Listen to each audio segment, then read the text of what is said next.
Bonjour à tous, vous êtes sur CCTV français. Bienvenue dans cette nouvelle édition de l'Afrique Info. À la une de l'actualité, en Égypte, la visite du président chinois Xi Jinping est perçue comme une chance de revitaliser l'économie du pays. Cela fera bientôt 5 ans que les événements de la place Tahrir ont pris place. Depuis, le pays a traversé de nombreuses phases d'instabilité. L'économie s'en est trouvée profondément affectée et nombreux sont ceux qui espèrent que la Chine pourra contribuer à sa reprise. Le Caire est l'une des capitales les plus peuplées et les plus dynamiques d'Afrique. Mais les conditions de vie sont devenues récemment de plus en plus difficiles. Cette détérioration a suivi celle de l'économie égyptienne qui tourne au ralenti depuis les 5 dernières années. Il y a aujourd'hui très peu de touristes au Caire et donc très peu de dollars dans les bazars de la ville. Dans la capitale, la sécurité est devenue une préoccupation de chaque instant. Dans certains quartiers, il est désormais interdit de filmer. Cela semble invraisemblable pour cette ville qui a tant d'histoire, de culture et de chefs-d'œuvre millénaires à partager. Le président Xi Jinping sera bientôt en visite dans un pays qui a été le témoin de changements dramatiques au cours des 5 dernières années. La population est enthousiaste à l'approche de sa venue et espère que la Chine pourra ramener l'Égypte sur la voie de la stabilité, de la prospérité et du développement. L'économie est en déclin et nous essayons d'y remédier, donc investir avec la Chine pourrait être une bonne idée. Je suis enthousiaste à l'idée de touristes chinois car lorsqu'ils voyagent, ils achètent beaucoup de marchandises. Les Égyptiens sont également des acheteurs potentiels et une coopération entre la Chine et l'Égypte dans les secteurs manufacturiers et industriels nous aiderait à améliorer la situation. La Chine est une grande puissance économique, ce qui est une bonne chose. En Égypte, nous essayons de grandir également, donc cette visite est une bonne chose.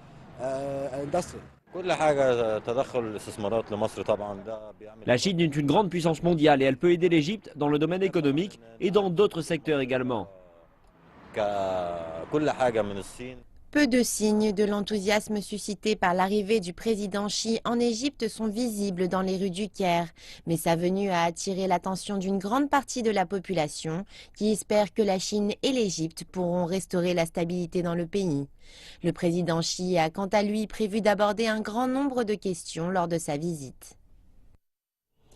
Dimanche dernier, le procureur général de Suisse mettait un terme à sa visite en Égypte. Le responsable suisse s'est entretenu avec les autorités égyptiennes, évoquant les biens du président déchu Hosni Moubarak.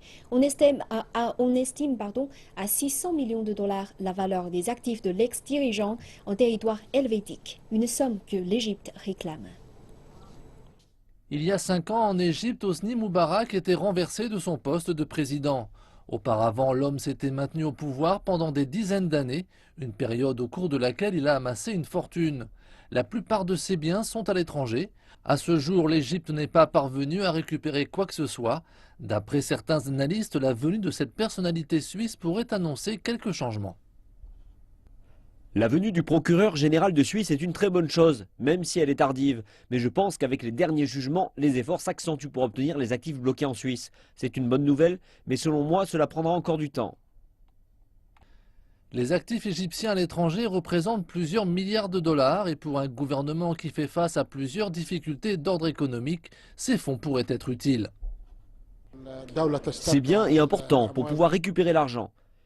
Il existe des comités qui en ont la responsabilité. Ils devraient agir discrètement et négocier avec leurs homologues à propos de ce dossier. Cet argent profitera au gouvernement qui en a besoin pour investir. Cependant, les tribunaux européens restent dans l'attente de jugements finaux. Ils sont en effet nécessaires pour prouver que cet argent a quitté le pays en toute illégalité. Une procédure qui peut se prolonger plusieurs années encore. Mais cette fois-ci, il existe une lueur d'espoir. La semaine dernière, Hosni Moubarak était condamné à 3 ans de prison pour détournement de fonds dans le dossier des palais présidentiels. Une décision qui pourrait accélérer les procédures de restitution de 600 millions de francs suisses qu'Hosni Moubarak a déposées dans la Confédération. Les habitants du Burkina Faso ont demandé un renforcement de la sécurité après que des militants d'Al-Qaïda ont pris d'assaut un hôtel de la capitale et fait au moins 28 victimes. La sécurité, il faut qu'on renforce la sécurité de plus. Il n'y a pas beaucoup de sécurité dans notre pays. Tout le monde peut rentrer dans notre pays comme ils veulent. Le nord, le sud, à l'est, à l'ouest. Il faut qu'on renforce la sécurité. c'est les étrangers qui nous font manger au Burkina. On n'est pas aucun truc pour se défendre. Si les étrangers fuient nous laisser, on fait comment? Donc il faut qu'il n'a qu'à prendre tous les moyens pour défendre Burkina Faso. Les jeunes Burkina Faso, on demande pardon aux autorités burkinabées pour qu'il n'a qu'à prendre tous les moyens, toutes les autres ressources pour défendre la vie burkinabé. D'accord. Voilà. Les forces de sécurité ont repris l'hôtel Splendide assiégé à Ouagadougou, un jour après que des combattants d'Al-Qaïda y ont pénétré vendredi. Des étrangers originaires de moins 18 pays ont été tués. Cette nation sans accès à la mer a été largement épargnée par la violence qu'ont connue les pays voisins. Un analyste déclare que l'éviction du président du Burkina Faso, Blaise Compaoré, a pu être l'une des raisons de l'attaque car cela a mis un terme à une relation favorable entre le Burkina Faso et plusieurs groupes militants. L'attaque de vendredi fait suite à un raid similaire survenu en novembre dans un hôtel de luxe de la capitale malienne de Bamako où 20 personnes ont péri, dont des étrangers. Merci de nous retrouver pour la seconde partie de cette édition. Le Soudan du Sud a débuté les négociations pour une réduction des taxes pour le transit de son pétrole avec son voisin du Nord, le Soudan. Cette décision a été prise suite à la forte chute du cours du pétrole ces derniers mois. Le Soudan du Sud possède du pétrole, mais c'est son voisin du Nord, le Soudan, qui possède les infrastructures servant à le transporter.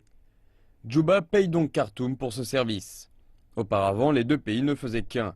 La négociation pour les taxes de transit a été l'un des aspects les plus délicats de la transition vers l'indépendance. Mais le cours du pétrole a depuis fortement baissé.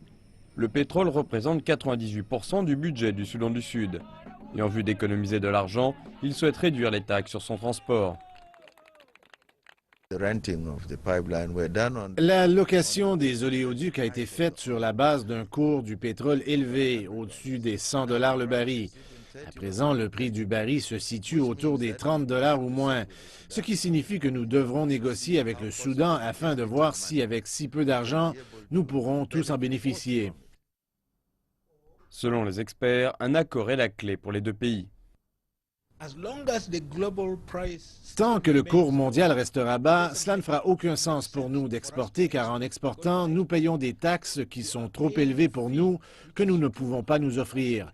Cela revient à amener du pétrole sur le marché quasiment gratuitement.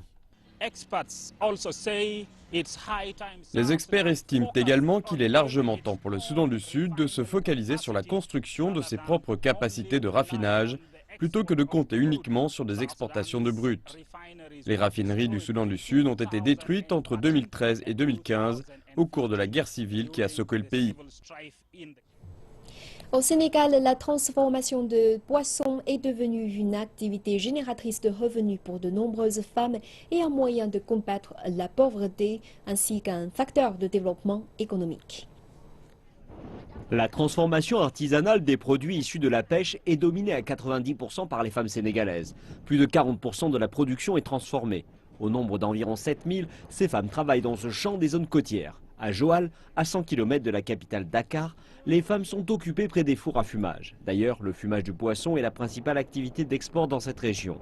Organisée en groupe, chaque femme en emploie en moyenne 5 autres, les rendant ainsi financièrement indépendantes. J'ai commencé le fumage du poisson pour aider ma famille. J'achète du poisson frais, je le fume et je le vends à mes clients qui sont principalement les Burkinabés. Ils viennent ici pour acheter puis le revendent chez eux. Les affaires vont bien et j'arrive à joindre les deux bouts en fin de mois. C'est mieux que de rester chez soi à ne rien faire. Nous avons des Burkinaises, des Guinéennes, des Ivoiriennes et même des partenaires sénégalaises qui sont intéressés par notre activité. Aujourd'hui, grâce à ces partenaires, le prix du poisson fumé est d'environ 900 francs CFA, soit environ 1,44 $ par kilo, ce qui était impensable avant. Désormais, nous sommes même confrontés à une pénurie de poissons. Et nous devons reconnaître que cette explosion a permis à toutes les femmes de notre plateforme d'être autonomes car chacune dispose de son propre four pour fumer son poisson. Et il existe de nombreuses techniques de transformation. Il faut utiliser le salage, le séchage, le fumage et la fermentation. Et le principal poisson utilisé est la sardine. Les produits transformés sont principalement utilisés sur les marchés régionaux, à l'export, ainsi que pour la consommation locale. Grâce à leur savoir-faire, leur innovation et leur organisation, ces femmes fumeuses de poissons de Joal sont capables d'attirer les opérateurs économiques de la sous-région. Avant, j'avais l'habitude de transporter au moins 600 boîtes, mais désormais, c'est entre 600 et 800. Une fois que j'arrive au Burkina Faso, je les revends dans différents pays tels que le Togo, le Bénin et la Côte d'Ivoire. Et pour aider ces femmes fumeuses de poissons à sortir de la pauvreté et la précarité, le ministère des Femmes et des Enfants a mis en place un programme de soutien par le biais de fonds d'investissement. Au Sénégal, on a fini de comprendre que le travail de la femme est effectivement un indicateur de développement économique. Ces femmes de Joal qui travaillent dans la transformation de produits halieutiques, c'est des dames, de braves dames, qui n'ont pas attendu tout le temps le soutien de l'État pour s'impliquer dans le développement économique de leur localité. C'est effectivement des dames que le ministère de la Femme encadre à travers plusieurs projets, ces programmes, comme par exemple le programme intégré de développement économique et social, comme également le Centre national d'assistance à la femme, comme également le PALAM, le programme... Il y a également des femmes qui pratiquent le fumage de poissons dans d'autres régions du Sénégal, telles que Saint-Louis, Ziguinchor, Dakar, Mbour et Rufisque. Mais le contact avec le sel et la fumée provoque des problèmes de santé et de sécurité. Pour résoudre cela, le gouvernement a promis d'assister ces femmes par le biais d'équipements appropriés qui permettront de les protéger. Si vous êtes passionné de bande dessinée, il est probable que vous avez lu Superman ou Batman, dont les héros ne sont plus à présenter. Aujourd'hui, une start-up de dessin animé au Nigeria a créé sa propre version de super-héros africains, une version essentiellement destinée à un public africain qui gagne néanmoins de plus en plus en popularité au-delà du continent. Guardian Prime est plutôt une version nigériane de la célèbre bande dessinée occidentale Superman. Le premier personnage est un créateur de mode de 25 ans qui a pour mission de défendre et de protéger le Nigeria et d'en faire une société meilleure. Hilda Avonome est un autre personnage qui se sert de ses pouvoirs spirituels pour protéger les plus faibles. Ils font partie d'une alliance de 9 super-héros créée par Gide Martins et sa petite équipe de 9 membres aussi qui travaillent dans un petit bureau à Lagos.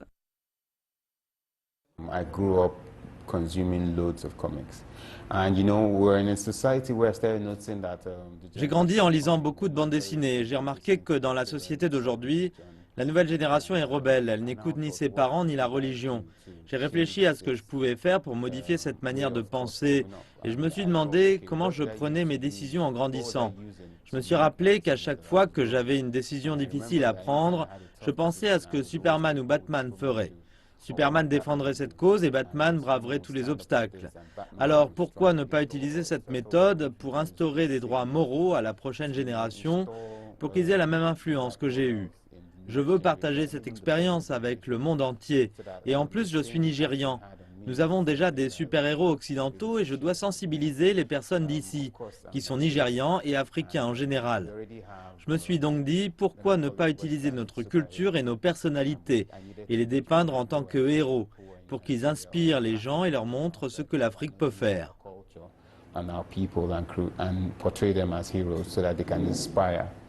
L'Afrique n'est pas seulement intéressée par les bandes dessinées de cette petite salle. Comic Republic est également témoin de plusieurs téléchargements de ces bandes dessinées au-delà des frontières du continent africain. we had 32,000 downloads, which was an improvement from 28. Nous avons 32 000 téléchargements, ce qui est une amélioration par rapport aux 28 000 téléchargements du mois de décembre. En fait, la plupart de nos téléchargements proviennent des États-Unis. Ils représentent 40%, 30% du Nigeria et 20% du Royaume-Uni. Les Philippines, Taïwan, le Zimbabwe et l'Afrique du Sud se partagent les 20% restants. Philippines, Taiwan, Zimbabwe, South Africa share the rest 20%. C'est une importante étape pour l'entreprise qui a à peine 2 ans. Ils font d'abord une esquisse des bandes dessinées sur du papier, ensuite elles sont scannées dans un ordinateur, d'où l'ensemble du travail numérique est fait pour obtenir un produit finalisé. Ils sont ensuite téléchargés vers le secteur du site de l'entreprise et mis gratuitement à la disposition du public. Nos bandes dessinées sont numériques et plus facilement accessibles numériquement et plus faciles à lire aussi. Le scénario que nous avons créé touche un plus large groupe de personnes qui ne lisent pas de bande dessinée habituellement. Ils téléchargent et lisent nos bandes dessinées et ont compris le message que nous voulons faire passer. Grâce au téléchargement gratuit, Comic Republic s'en sort tout juste. Cependant, Gide et son équipe pensent que l'horizon sera glorieux. De nombreuses entreprises étrangères nous ont fait des propositions. Nous avons même reçu une proposition cinématographique. Nous avons un accord d'impression avec une entreprise aux États-Unis. Ils souhaitent commencer à imprimer nos bandes dessinées et les distribuer dans le monde entier. Nous avons également un accord cinématographique pour l'un de nos personnages. Mais nous n'avons pas encore d'accord de communication ici au Nigeria.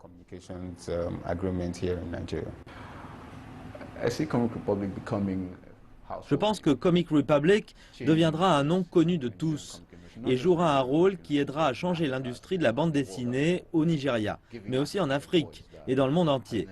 Et ce, en donnant une voix à l'Afrique qui n'a jamais été entendue auparavant. C'est le rêve qu'ils partagent tous et qu'ils ont l'intention de poursuivre avec beaucoup plus d'intensité en créant toujours plus de super-héros nigérians et africains.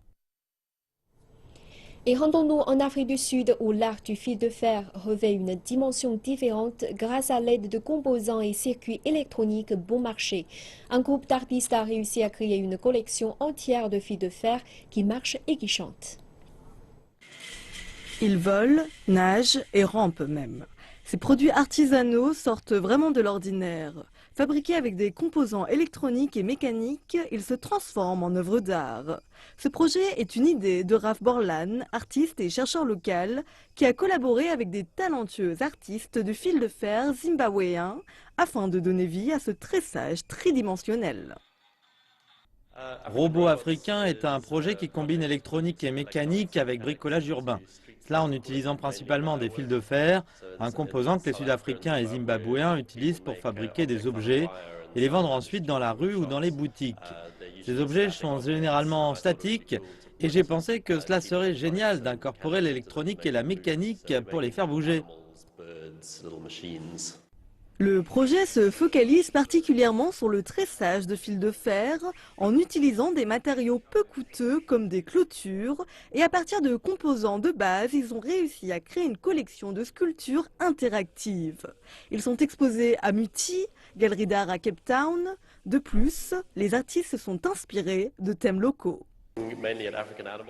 Nous nous focalisons essentiellement sur les animaux africains tels que les oiseaux.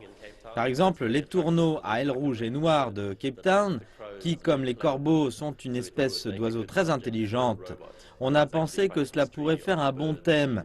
Il existe bel et bien une histoire de création jouets mécaniques en forme d'oiseau.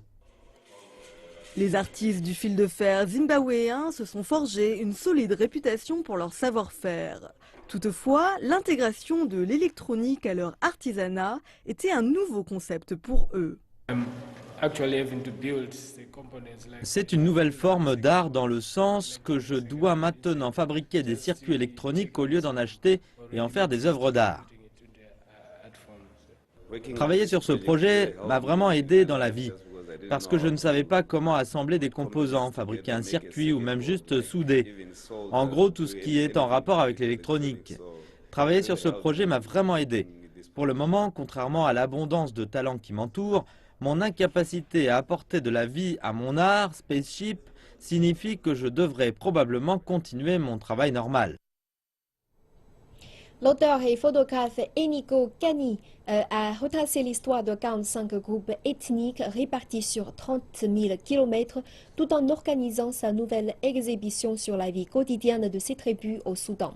Naki a voyagé toute seule pendant 9 mois à travers le Soudan, photographiant et documentant la population du pays.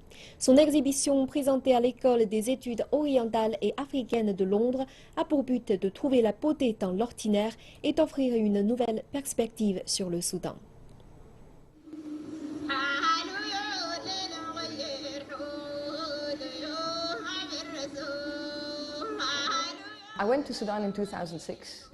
Je suis allée au Soudan en 2006. J'étais travailleuse humanitaire pendant 2 ans et demi et ensuite, au lieu de rentrer chez moi, j'ai décidé d'écrire un livre. Je voulais que ce livre raconte la vie des Soudanais, c'est-à-dire qu'ils soient axés sur leur philosophie de vie, sur ce qu'ils pensent, sur le sujet de conversation, sur ce qu'ils voient et ce qu'ils entendent. J'ai donc décidé de documenter leur quotidien, des moments ordinaires à la transmission orale. La transmission orale sont les récits traditionnels, les proverbes, les contes folkloriques, les poèmes, les chansons, les bénédictions et les rites. En fait, tout ce qu'ils utilisent dans leur vie quotidienne. Les images témoignent du quotidien et des moments ordinaires qui ne sont pas dignes d'une attention médiatique. Mais je pense personnellement qu'ils révèlent qui ils sont et ce qu'ils font. L'exhibition s'appuie sur différents angles culturels pour raconter une journée typique au Soudan, de l'aube à tard dans la nuit. En somme, j'ai voyagé et demandé à des personnes ayant différents styles de vie, pour eux, à quoi ressemblait une journée typique. J'ai parcouru 30 000 kilomètres, documenté et photographié le genre narratif de 45 tribus. Ils sont effectivement tous très différents et possèdent tous leur propre expérience du Soudan. Malgré cela, quand on les met tous ensemble, il y a des aspects qu'ils ont en commun et je pense que c'est parce que les personnes qui vivent à proximité s'influencent mutuellement. Il y a une culture soudanaise qui est reflétée à travers cette diversité. Parfois, elle s'estompe et se cache. On dit des pays africains qu'ils sont pauvres et qu'ils ont besoin d'aide. Cette croyance est tellement répandue que même les Africains y croient. Je pense que cela n'est pas juste, parce que cette croyance est basée sur le traitement médiatique de l'Afrique. Dans le passé, les pays européens ont eux aussi été embourbés dans des conflits et dans la pauvreté. Et pourtant, cela ne nous définit pas. Ce sont les personnes qui nous définissent et non les lieux. C'est la raison pour laquelle chaque pays mérite d'être connu pour tout ce qu'il y a de plus beau chez eux. Le Soudan mérite qu'on connaisse la contribution qu'il a apportée au monde, qui est la sagesse, la beauté immatérielle du patrimoine mondial, les chansons, les danses, la vie quotidienne, l'humour, ainsi que tout autre aspect de la vie humaine qu'autrement nous ne verrons pas. C'est ainsi que se conclut cette édition. Merci de votre fidélité. À très bientôt sur CCTV Français.